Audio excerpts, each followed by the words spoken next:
Սոցցանցերի զարգացումը եւ տեղեկատվության արագ շրջանառությունը ստեղծել են այնպիսի միջավայր, որտեղ ցանկացած լուր կարող է շատ արագ հասնել միլիոնավոր մարդկանց, անկախ դրա հավաստիությունից։ Ֆեյք էջերն ու կեղծ հաշիվները ստեղծվում են քաղաքական, գաղափարական եւ քարոզչական նպատակներով եւ միտված են ազդելու հանրային կարծիքի վրա։ Առավել վտանգավոր դրսևորումներից մեկը թիրախային ազդեցությունն է։ Թիրախ կարող են դառնալ ինչպես քաղաքական հայացքներ ունեցող խմբեր, այնպես էլ կոնկրետ տարածաշրջանի բնակիչներ։ Նպատակն է ազդել նրանց վարքագծի եւ որոշումների վրա, օգտագործելով այնպիսի բովանդակություն, որը համապատասխանում է տվյալ լսարանի մտահոգություններին կամ զգացմունքներին։ Օրինակ, շրջանառվում է լուր, որի પર Շիրակով անցել է ԱՏՍ, բայց պարզվեց հերկեցին, կեղծ լուր էր։ Հեռախոսների գաղտնալսումների հետ կապված էր, որ գրեթե բոլորինը մեծամասամբ ստուգվում է, լսվում է։ Շիրակի մարզի Աշոտ համայնքի բնակիչներն են։ Regions TV-ի անցկացրած հարցումների ամփոփումից հետո պարզվեց, որ նրանց մտահոգություններին ավելացել է եւս մեկը։ Արհեստական բանականության միջոցով փորձում են ստեղծել տեսանյութեր, տարբեր տեսակի ձայնագրություններ, կտրված հատվածներ, որով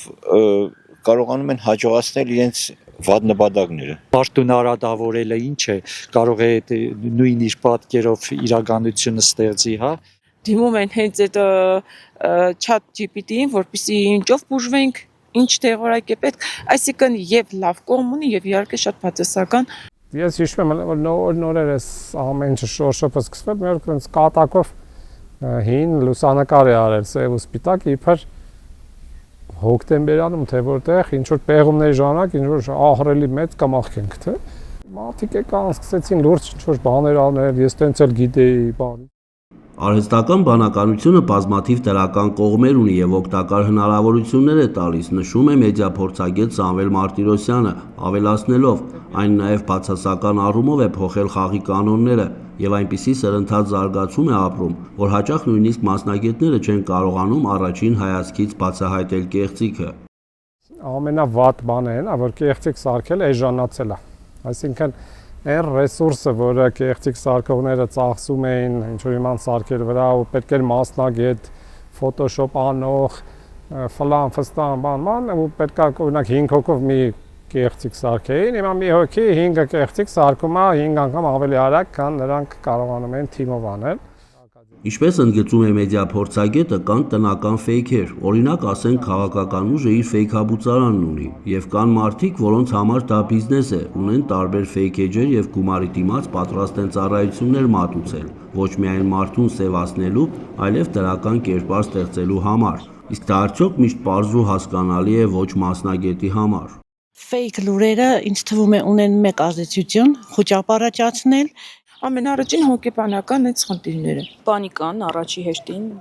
Վտանգավոր են հատկապես արտերկրից կառավարվող ֆեյք էջերը, որոնք կարող են հասարակական կարծիքի եւ տեղեկատվական միջավայրի վրա լուրջ ազդեցություն ունենալ։ Դրանք հաճախ միտված են խոճապային տրամադրություններ ստեղծելուն, ազդելով մարդկանց հոգեբանության, ընկալումների եւ որոշումների վրա։ Ըստ Աշոտի հարցված բնակիչների հիմնականում որ երկրներն են նման գործունեություն իրականացնում։ Այն երկրներից, որոնք որ խնդիր ունեն կոնկրետ Հայաստանի հետ։ Կարծում եմ ոչ բարեկամ երկրներից։ Ադրբեջանի հենց առաջի պետությունը, որի հետ իհարկե խնդիր ունենք, պատերազմ ունեցանք։ Այստեղ ակտիվ գործող դա Ադրբեջանն է, Ռուսաստանի Դաշնությունը։ Դա այն երկու հիմնական լուրջ դերակատարներն են։ Ֆեյք էջերը հաճախ օգտագործվում են ավտորիտար առաջնորդներին դրական լույսի ներքո ներկայացնելու եւ նրանց հեղինակությունը բարձրացնելու նպատակով, կարող են խեղաթյուրել պատմական փաստերը, թուլացնել հասարակական հիշողությունը։ Երբ անընդհատ տարածվում են նույն ուղերձները, կարող է ստեղծվել տպավորություն, թե տվյալ առաջնորդի պատասխանատվության հարցը վիճելի է կամ այլևս կարևոր չէ։ Արդյունքում փաստագրված հանցագործությունները եւ դրանց հետևանքները կարող են դուրս մղվել հանրային քննարկումներից, իսկ պատասխանատվության պահանջը թուլանալ։ Ոնց որ Ադրբեջանը օրինակ պատվիրում է տարբեր մասնավոր այդպես ֆեյքաբուծարաններին, Ալիևի սպիտակացումը աշխարհում, հա, որ այդպես մալադեց, ինչ լավ տղա է, բան, այդպես բեխերը սիրուն, ինքն էլ այդպես բոյով, բուսաթով եւ այլն, հա։ Օրինակ Արցախի էթնիկ զտումը իրանք փորձում են հենց տենց լցնելով, իհարկե դա ոչ միայն ֆեյքերով անում, այլ նաև առնելով լրագրողների, փորձագետների, որպեսզի թեման դուրս գա։ մոռացվի։ Հենց այդ պատճառով պատմական իրադարձությունների, ներառյալ էթնիկ զտումների, պատերազմական հանցագործությունների եւ մարդու իրավունքների զանգվածային խախտումների վերաբերյալ քննարկումներում կարևոր է հիմնվել ստուգված փաստերի, անկախ հետազոտությունների եւ վստահելի աղբյուրների վրա։ Տեղեկատվական անվտանգության մասնագետ Սամվել Մարտիրոսյանը խորհուրդ է տալիս տեղեկատվության ընդունման ճիշտ մենյու կազմել։ Այս մոտեցման իմաստն այն է, որ մարդը ունենա տեղեկատվության սպառման որոշակի պարզ կանոններ։ Ընտրի քեզ մի փունջ վստահելի լրատվամիջոց, հետո ընտրի մի քանի լավ փորձագետ ոլորտային, հա։ Եվ եթե ինչ-որ մի բան ես տեսնում, որը չես ճոգում, ճիշտ է, սխալ է, ավելի լավ է մի հատ մտնել նայել, սրանք գրել են դրա մասին, թե չէ, որտեղ եթե կարևոր բան է, նորմալ լրատվամիջոցը նույնպես գրած կլինի։ Ապա տեղեկատվության աճող վտանգների պայմաններում մեդիա գրագիտությունը դառնում է ոչ թե պարզապես օգտակար հմտություն, այլ կենսական անհրաժեշտություն։ Մեդիա գրագիտությունը մեր երկրում իր առաջին քայլերն է անում, թեև վերջին տարիներին իրականացվել են տարբեր կրթական ծրագրեր, մեդիա գրագիտության մշակույթը դեռևս ամբողջությամբ չի ձևավորվել։ Այս վերջերս մի հետազոտություն է արվել, որ Հայաստանում օրինակ ընդամենը 28% բնակչության տոկոս հաշվել գիտի։ Մարդը մեդիա գրագիտությունը հերիք չի, պետք է սկզբից տոկոսից գլուխ հանի, որ հետո կարողանա եւ այլն, հա։ Դրա համար մեր խնդրեմը գալիս է նրանից, որ դպրոցները 90-ականներում բարի գնացին, հետո ես իմ հազիվ ճառալով հիմա ինչ որ ոտի են կանգնում ու մի երկու սերունդ փաստացի անգրագետ մնաց։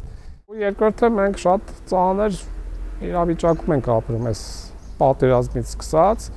այնքան էմոցիոնալ վիճակում, այսինքն մի մասը գժված էմոցիոնալ է, մի մասը մարած։ Իսկ այդ